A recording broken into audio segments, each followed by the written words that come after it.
है friends, welcome to SGT. तो हमने प्रीवियस लेक्चर में पढ़ा था माई एसक्यूएल वर्कबेंच के बारे में और आज हम पढ़ने जा रहे हैं उसके आगे जो कि हमारा my SQL command line client के बारे में। तो चलिए आज की वीडियो शुरू करते हैं।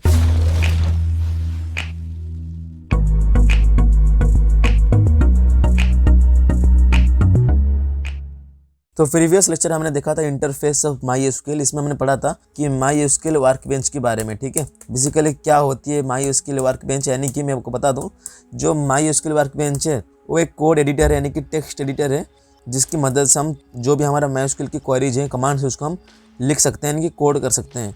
तो अगर बात करें वर्कबेंच की, हमने पढ़ा था कि कहाँ पर किस चीज़ को यूज़ करके हम एग्जीक्यूट कर सकते हैं, किस तरह से क्या चीज़ें काम करते हैं। अगर आपको नहीं पता वर्कबेंच के बारे में तो आपको वीडियो की लिंक मिल जाएगी डिस्क्रिप्शन में, आप जाके देख सकते हो, या आई बटन पे मिल जाएगी, आप जाके देख सकते हो। तो आज हम पढ़ने जा रहे हैं उसके आगे जो कि हमारे my SQL command line client. ठीक है, कमांड लाइन क्लाइंट तो क्या होती है my SQL command line client, हमको बता दूं, इट्स ए CMD। ठीक है, जिसके मदद से हम माई एसक्यूएल की जो कमांड्स होते हैं, जो भी क्वेरीज होते हैं, इसको हम एग्जीक्यूट कर सकते हैं। जैसे हम वर्कबेंच में अगर मान लो यहाँ पर मैं करता हूँ शो डेटाबेसेस, तो यानी कि जितने डेटाबेसेस मेरी डेटाबेस में अवेलेबल है वो मेरे को मिल जाएंगे आसानी से। यानी कि जो भी माई एसक्यूएल की सर्वर है उसके अंदर कितने डेटाबेसेस हैं, इस कमांड के अंदर हम देख सकते हैं। अगर बात करें my SQL command line client का, अगर यहाँ पर ही मैं करता हूँ शो डेटाबेसेस, तो इसमें क्या होता है कि जो डेटाबेसेस माई एसक्यूएल की सर्वर पे अवेलेबल है, यानी कि मान लो यहाँ पर है ABBC, जो भी सारे डेटाबेसेस अवेलेबल है माई एसक्यूएल के सर्वर में, वो वर्कबेंच में जो भी आउटपुट हमको शो हो रहा है वही आउटपुट हमको शो हो जाएगा माई एसक्यूएल की कमांड लाइन क्लाइंट पर। तो बेसिकली कहने का मतलब ये हुआ कि जो माई एसक्यूएल की वर्कबेंच है वो जो कमांड लाइन क्लाइंट है, यानी कि दोनों के बीच में जो कनेक्शन है वो तो एक ही कनेक्शन है ना। अगर मान लो यहाँ पर मैं करता हूँ कि ये मेरी है कनेक्शन वन, ठीक है, तो ये जो कनेक्शन वन के अंदर मल्टीपल डेटाबेसेस होंगे, मल्टीपल टेबल्स होंगे, यानी कि यहाँ पर मान लो यहाँ पर मेरे इस कनेक्शन के अंदर 5 डेटाबेसेस हैं। ठीक है, 5 डेटाबेसेस हैं और 5 डेटाबेसेस में मेरा मान लो यहाँ पर 20 टेबल है। ठीक है, यहाँ पर कोई दिक्कत नहीं है। तो बेसिकली अगर हम इस कनेक्शन को माई एसक्यूएल वर्कबेंच में यूज़ कर रहे हैं तो इस कनेक्शन के अंदर जो भी सारे डेटा अवेलेबल है वो हमको यहाँ पर शो कर देगा। अगर इस कनेक्शन को हम यूज़ कर रहे हैं माई एसक्यूएल की कमांड लाइन क्लाइंट पर, यानी कि जो भी कनेक्शन के अंदर जो भी सारे डेटाबेसेस हैं, जो भी सारे टेबल्स हैं, यहाँ पर हमको विजिबल हो जाएंगे। तो बेसिकली कहने का मतलब ये हुआ कि जब भी हम काम करते हैं माई एसक्यूएल में तो कमांड लाइन को यूज़ करके हम जो भी आउटपुट को अचीव कर सकते हैं, माई एसक्यूएल वर्कबेंच को यूज़ करके हम वही आउटपुट को अचीव कर सकते हैं अगर कनेक्शन हमारा सेम हो तो। अब देखते हैं my SQL command line client दिखता कैसे है। तो ये रहा आपके सामने my SQL 8.0 command line client. ठीक है, तो यहाँ पर कुछ इस तरह से दिखता है। अगर बात करें इस फील्ड का जो कि हमारे एंटर पासवर्ड, तो यहाँ पर पासवर्ड मांग रहे हैं, तो यहाँ पर जो पासवर्ड मैंने माई एसक्यूएल वर्कबेंच में यूज़ करा था वही पासवर्ड यहाँ पर यूज़ करेंगे। तो यहाँ पर मैं पासवर्ड को पुट करता हूँ, सिंपल है। तो अगर आपके पासवर्ड यूजर आईडी से मैच कर रहे हैं तो आपके सामने कुछ इस तरह से इंटरफेस खुल के आ जाएगा। तो यहाँ पर साफ साफ दिख रहा है कि Oracle is registered trademark of Oracle corporation, यानी कि माई एसक्यूएल भी ओरेकल का है और एसक्यूएल प्लस प्लस भी ओरेकल का है। मैं कब आगे बताऊंगा what is the difference between SQL plus and my SQL. तो फिलहाल के लिए उसके बारे में बातें ना करके काम के बारे में बात करते हैं। तो यहाँ पर लिखा है कि टाइप हेल्प और यहाँ पर /h फॉर हेल्प, यानी कि अगर आप कोई भी दिक्कत की फेस कर रहे हो, यहाँ पर कोई भी आपको प्रॉब्लम हो रही है इसको लेकर, तब सिंपल क्या कर सकते हो, यहाँ पर हेल्प को टाइप कर सकते हो या तो /h को टाइप कर सकते हो। तो सिंपल अगर मैं हेल्प को यहाँ पर टाइप करके एग्जीक्यूट कर रहा हूँ तो सिंपल मेरे सामने कुछ इस तरह से जो भी सारे डेटा यहाँ पर शो कर रहे हैं। यानी कि अगर आपको हेल्प चाहिए तो यहाँ पर ये क्वेश्चन मार्क का सिंबल चाहिए। अगर बात करें क्लियर कैसे करते हैं तो क्लियर कमांड यूज करी जाती है तो /c। अगर बात करें कनेक्ट कैसे करते हैं डेटाबेस के साथ, यानी कि अगर मान लो यहाँ पर मल्टीपल डेटाबेसेस हैं, किस तरह से डेटाबेस में चीज़ों को कनेक्ट कर सकते हो। तो यहाँ पर कनेक्ट की ऑप्शन है, डेलीमीटर, एगो, एग्जिट, यानी कि अगर मान लो यहाँ पर मैं करता हूँ यहाँ पर एग्जिट, तो यहाँ पर जो भी मेरी माई एसक्यूएल की कमांड लाइन क्लाइंट है उससे मैं एग्जिट हो जाऊँगा। आपके सामने यहाँ पर एक कमांड दिख रहा होगा जिसका नाम है यूज। तो यूज कमांड को यूज करके हम डेटाबेस को स्विच कर सकते हैं। यानी कि अगर मान लो यहाँ पर मैं करता हूँ AB, यानी कि AB मेरा डेटाबेस का नाम है और BC मेरा दूसरा डेटाबेस है। मैं चाहता हूँ AB पे ना काम करके मैं काम करना चाहता हूँ BC पे, तो मैं क्या करूँगा, AB टू BC को स्विच करूँगा। तो स्विच करने के लिए हम यूज करते हैं यूज कमांड को। तो मैं आगे तक इसको बहुत ज़्यादा यूज करने वाले हैं तो इसको ध्यान में रखना। तो अगर बात करें यहाँ पर 100 डेटाबेसेस की, ठीक है, तो जैसे हम माई एसक्यूएल की जो वर्कबेंच है उसमें हम करते थे 100 डेटाबेसेस, तो यहाँ पर मैं करता हूँ 100 डेटाबेसेस। ठीक है, तो यहाँ पर 100 डेटाबेस अगर मैं करता हूँ तो इस कमांड जब चलेगा इसके अंदर कुछ आउटपुट मेरे को शो हो जाएंगे। यानी कि ये जो माई एसक्यूएल है, माई एसक्यूएल के सर्वर के अंदर जितने डेटाबेसेस होंगे वो सारे के सारे यहाँ पर मेरे को शो हो जाएंगे। ठीक है, तो 100 डेटाबेसेस।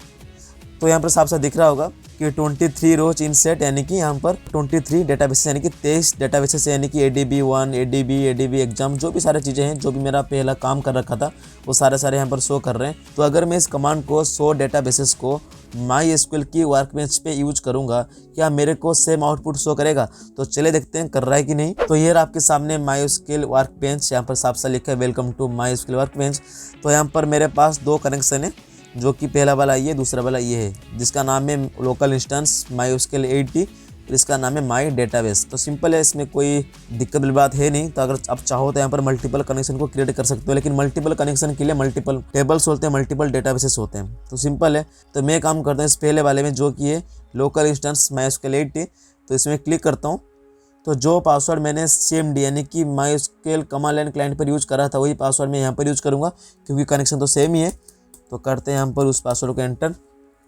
तो यहाँ पर मैं करता हूँ ओके पे क्लिक। तो आपके सामने ये MySQL की वर्कबेंच की लोकल इंस्टेंस MySQL 80 जो कनेक्शन का नाम है ओपन हो चुका है। तो सिंपल है, तो यहाँ पर मैं आपको कमांड लाइन क्लाइंट पे जाके दिखा दूँ कि बेसिकली वहाँ पर क्या आउटपुट शो हुए थे। तो यहाँ पर 23 रोज इफेक्ट हुए थे, यानी कि 23 रोज यहाँ पर हमको शो करी गई थी।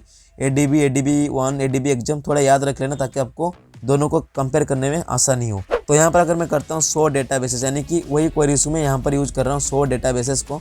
तो देखते हैं ये चल रहा है कि नहीं। यहाँ पर मैं एग्जीक्यूट कर रहा हूँ, तो सिंपल है, यहाँ पर मेरे को जो भी आउटपुट है शो हो रहा है, जो कि मेरा है ADB1, ADB exam, ADB sessional C1 card, यानी कि जो डेटाबेसेस मेरे को MySQL की कमांड लाइन क्लाइंट पर शो कर रहे थे, वही सारे डेटाबेस मेरे को MySQL की वर्कबेंच में भी शो कर रहे हैं। तो अगर मैं कुछ इस तरह से करता हूँ, यहाँ पर साफ साफ दिख रहा है कि आपके पास 23 रोज रिटर्न हो रखे, यानी कि जो मैसेज मेरा क्या शो कर रहा है 23 रोज रिटर्न, यानी कि यहाँ पर मेरे को 23 रोज मिल चुके हैं। वहाँ पर भी मेरे को 23 रोज मिले थे। तो यहाँ पर टाइम शो कर रहा है, यानी कि कितने बजे और कितने मिनट कितने सेकंड पे मैं इसको एग्जीक्यूट कर रहा था। यहाँ पर टाइम है 14 बजकर यानी कि 2:35 पर।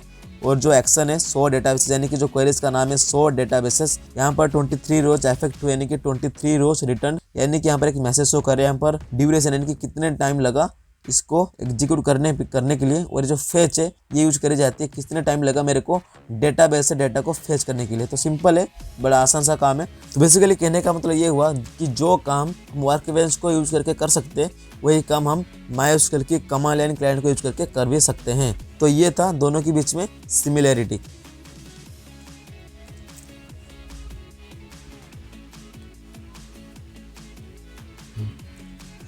तो अभी बात करते हैं आपके लिए किसको यूज करना सही रहेगा। अगर मान लो यहाँ पर मैंने करा 100 डेटाबेसेस, यहाँ पर कोई एरर नहीं आनी चाहिए, यहाँ पर चल रहा है। अगर मान लो इसको थोड़ा ऊपर कर लेता हूँ मैं, ताकि आपको देखने में थोड़ी आसानी हो। तो अगर यहाँ पर मान लो मैं 100 डेटाबेसेस की जगह मैं करता हूँ 100 डेटाबेस, ठीक है, डेटाबेस नहीं करा, मैं कर रहा हूँ 100 डेटाबेस। हालांकि ये गलत है, यहाँ पर एरर आना चाहिए। तो यहाँ पर एक एरर शो करा जो कि यू हैव एन एरर, यानी कि जो भी सारे एरर शो कर रहे हैं यहाँ पर ये विजिबल करवा रहा है कहाँ पर, डेटाबेस के अंदर। सिंपल है। तो अगर यहाँ पर मैं करता हूँ 100 डेटाबेस, तो यहाँ पर मेरे को एरर शो कर रहा है।